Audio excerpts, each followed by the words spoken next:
Good morning बच्चों। स्वागत है आपका कैमलोटेक क्लासेस ऑफ कंप्यूटर साइंस में। आज हम पढ़ेंगे लाइनक्स एंड इट्स कंपोनेंट्स। तो स्टार्ट करते हैं। What is Linux? Linux is a free and open source operating system based on Unix. It can be installed in PCs, laptops, notebooks, mobiles, supercomputer, servers, and many others. It was developed by Linus Torvalds in 1991. The name Linux is a combination of Linus and Unix. बच्चों, Linux एक operating system है जो हमारे stand alone operating system, computer operating system और network operating system दोनों का काम करता है। तो इसे हम अपने पीसी, लैपटॉप पर इंस्टॉल करने के साथ साथ सुपर कंप्यूटर्स, मोबाइल्स और सर्वर में भी इंस्टॉल कर सकते हैं। नेटवर्क में इसका यूज कर सकते हैं। लाइनक्स ऑपरेटिंग सिस्टम को एक computer science student Linus Torvalds ने 1991 में बनाया। जब सेकेंड ईयर में अपने एक प्रोजेक्ट पर काम कर रहे थे तो उस प्रोजेक्ट के लिए वो यूनिक्स ऑपरेटिंग सिस्टम का यूज कर रहे थे। यूनिक्स ऑपरेटिंग सिस्टम उस समय काफी पॉपुलर था, लेकिन जैसे जैसे लाइनस टोरवाल्ड्स ने यूनिक्स ऑपरेटिंग सिस्टम को यूज किया तो उन्हें लगा कि इसमें कुछ इम्प्रूवमेंट की जरूरत है। तो उन्होंने अपने सजेशंस यूनिक्स के डिजाइनर्स तक भेजे, लेकिन यूनिक्स के डिजाइनर्स ने उन्हें रिजेक्ट कर दिया। तो लाइनस टोरवाल्ड ने सोचा कि क्यों ना इस तरह का ऑपरेटिंग सिस्टम बनाया जाए जिसमें यूजर के सजेशन लिए जा सकें, और अगर किसी यूजर को प्रोग्रामिंग लैंग्वेज की नॉलेज है तो वो खुद भी उसमें मॉडिफिकेशन कर सकें। तो इसलिए उन्होंने एक ऑपरेटिंग सिस्टम बनाया जिसका नाम रखा फ्रेक्स, और फ्रेक्स को सर्वर पर अपलोड करने के लिए भेज दिया। तो जिस सर्वर पर फ्रेक्स ऑपरेटिंग सिस्टम को अपलोड करना था, उस सर्वर के एडमिनिस्ट्रेटर ने देखा कि ये नाम फ्रेक्स कुछ ज़्यादा अट्रैक्टिव नहीं है, तो उन्होंने इसका नाम रखा लाइनक्स, जो लाइनस और यूनिक्स का कॉम्बिनेशन था। बाद में यह नाम लाइनस टोरवाल्ड्स को भी अच्छा लगा और उन्होंने इसे चेंज करने की नहीं सोची और ये काफ़ी पॉपुलर हो गया। इस ऑपरेटिंग सिस्टम को कोई भी यूजर सोर्स कोड के साथ फ्री में इंटरनेट से डाउनलोड कर सकता था। तो इस कारण कई सारे यूजर ने इस ऑपरेटिंग सिस्टम को इंटरनेट से डाउनलोड किया और अपनी रिक्वायरमेंट्स के अकॉर्डिंग इसमें मॉडिफिकेशन की, और इस कंप्लीट मॉडिफाइड पैकेज को हम बोलते हैं डिस्ट्रीब्यूशन ऑफ लाइनक्स। तो जो डिस्ट्रीब्यूशन हमारे काफ़ी ज़्यादा पॉपुलर हुए वो हैं Red Hat, Debian, Caldera, Fedora and Ubuntu.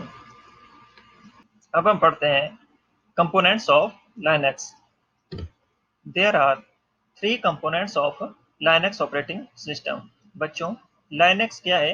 एक ऑपरेटिंग सिस्टम है। तो जैसा हम जानते हैं कि ऑपरेटिंग सिस्टम वो सिस्टम सॉफ्टवेयर है जो हमारे कंप्यूटर की सारी एक्टिविटीज को कंट्रोल करता है, और 3 कंपोनेंट्स हार्डवेयर, एप्लीकेशन सॉफ्टवेयर और यूजर के बीच में इंटरफेस प्रोवाइड करता है जिससे वो एक दूसरे के साथ इंटरेक्ट कर सकें। हमारा फर्स्ट कंपोनेंट आता है कर्नल, जो हमारे कंप्यूटर में जो कुछ हो रहा है, सारी की सारी एक्टिविटीज हो रही है, उन सभी को कंट्रोल करता है। सेकंड, एनवायरनमेंट, ये वो कंपोनेंट है जो यूजर के लिए इंटरफेस प्रोवाइड करता है जिसके थ्रू यूजर कंप्यूटर के साथ कम्युनिकेट कर सकता है। थर्ड, अब यूजर को इंटरफेस में काम करने के लिए, अपना काम करने के लिए तरह तरह एप्लीकेशन सॉफ्टवेयर की जरूरत पड़ती है। तो वो एप्लीकेशन सॉफ्टवेयर जो हमारे ऑपरेटिंग सिस्टम के साथ पहले से आते हैं उन्हें बोलते हैं हम सिस्टम यूटिलिटीज। हमारे पास 3 कंपोनेंट्स हैं ऑपरेटिंग सिस्टम के, लाइनक्स ऑपरेटिंग सिस्टम के: kernel, environment and system utilities. एक एक करके इनको डिस्कस करते हैं। First, colonel.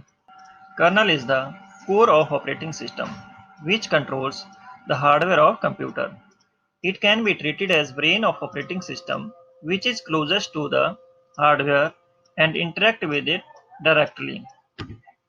It provides basic services for all other parts of operating system. बच्चों, कर्नल हमारे ऑपरेटिंग सिस्टम का वो कोर कंपोनेंट है, न्यूक्लियस है, जो सारे के सारे हार्डवेयर को कंट्रोल करता है। हमारे कंप्यूटर में जो भी काम होता है, यूजर हमारे कंप्यूटर से जो भी काम करवाता है, उस सारे के सारे काम को हमारे कंप्यूटर का हार्डवेयर करता है।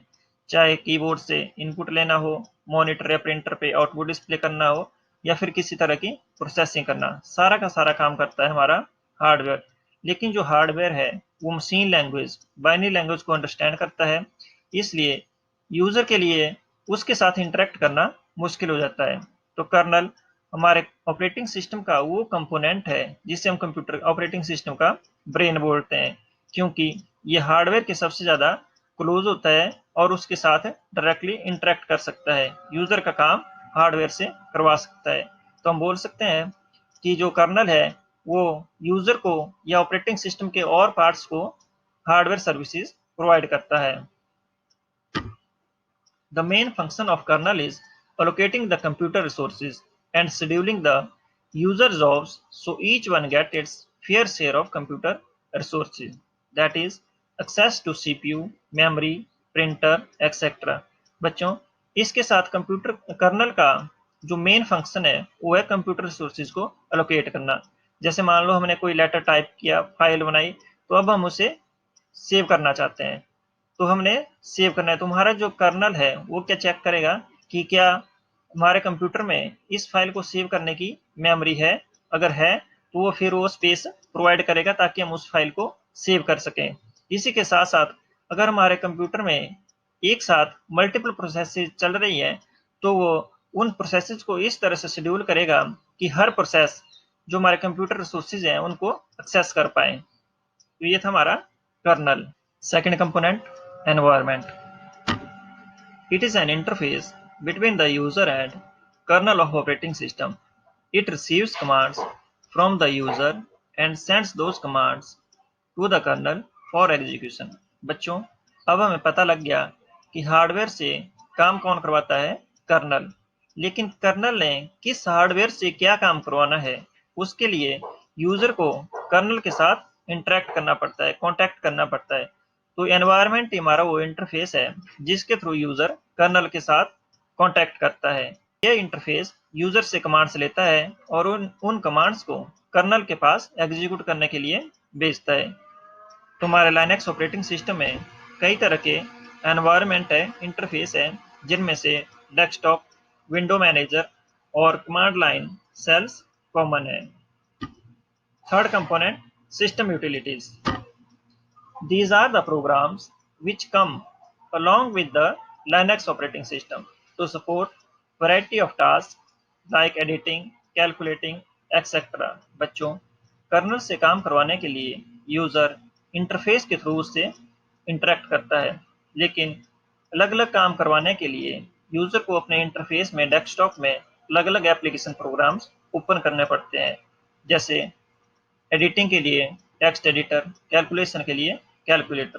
तो इनमें से कुछ एप्लीकेशन प्रोग्राम्स हमारे ऑपरेटिंग सिस्टम के साथ आते हैं और कुछ हमें इंस्टॉल करने पड़ते हैं। तो जो एप्लीकेशन प्रोग्राम हमारे ऑपरेटिंग सिस्टम के साथ आते हैं उन्हें बोलते हैं हम सिस्टम यूटिलिटीज। ये था लाइनक्स ऑपरेटिंग सिस्टम और उसके कंपोनेंट्स। Thank you.